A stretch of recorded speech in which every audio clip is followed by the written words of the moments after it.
Assalamualaikum warahmatullahi wabarakatuh. Alhamdulillahi rabbil alamin.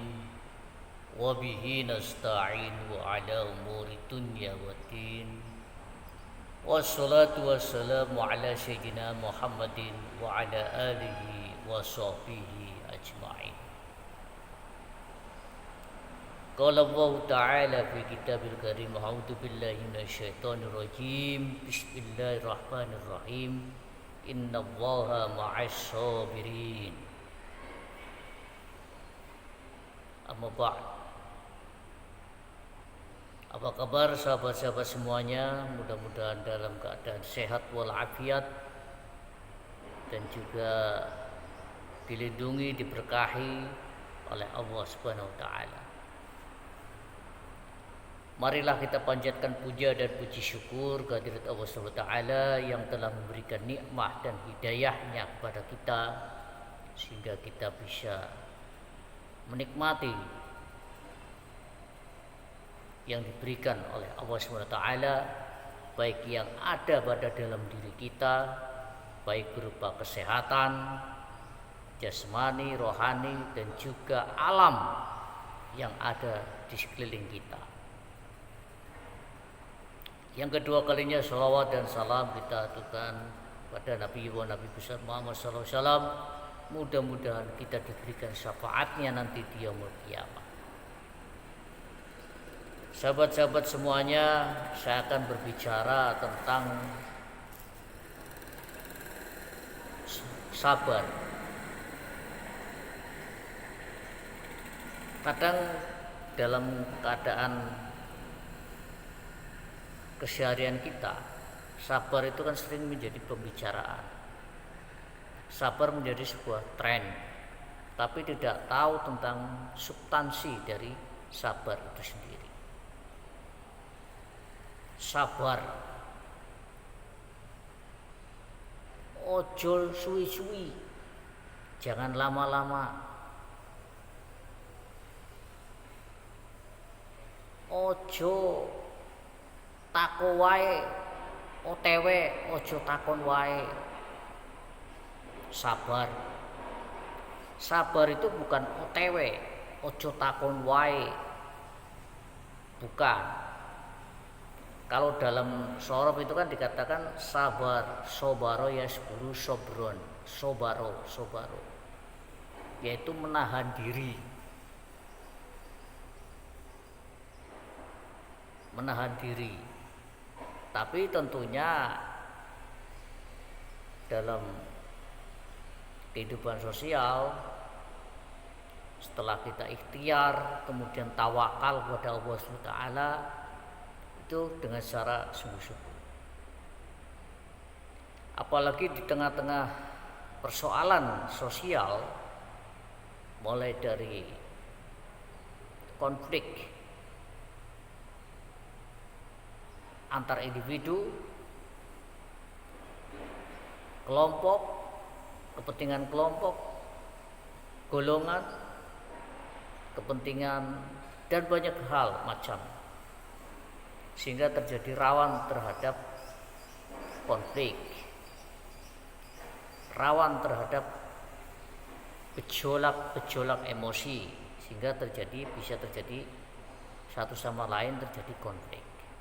Nah, ini yang ditekankan makna dari sebuah sabar, yaitu menahan diri.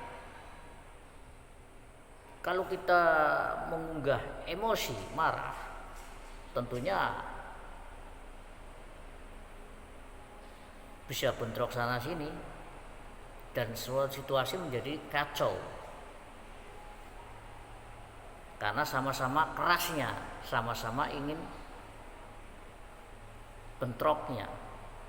Makanya disinilah fungsi agama untuk supaya kita sabar, menahan diri dari emosi, marah dan sebagainya. Kemudian sabar itu juga menahan diri ketika susah maupun ketika senang. Ketika susah kita seperti dalam keadaan ekonomi yang serba sulit dan sebagainya, kita menahan diri, tidak usah terbawa emosi, tidak usah terbawa pikiran sempit, harus ini harus itu, sehingga akhirnya menjadi keteledoran. Ketika senang pun, ketika kita dalam keadaan banyak uang, ketika dalam keadaan membuat kita happy, itu juga harus bisa menahan diri, harus sabar dari godaan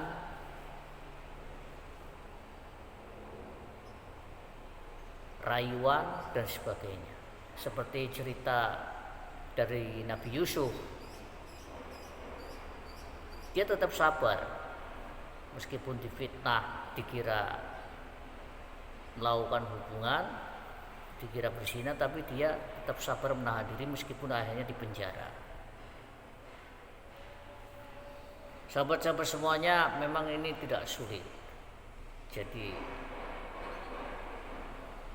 dalam konteks sabar menahan diri itu memang perlu diaplikasikan, dilaksanakan secara individu dan juga secara sosial.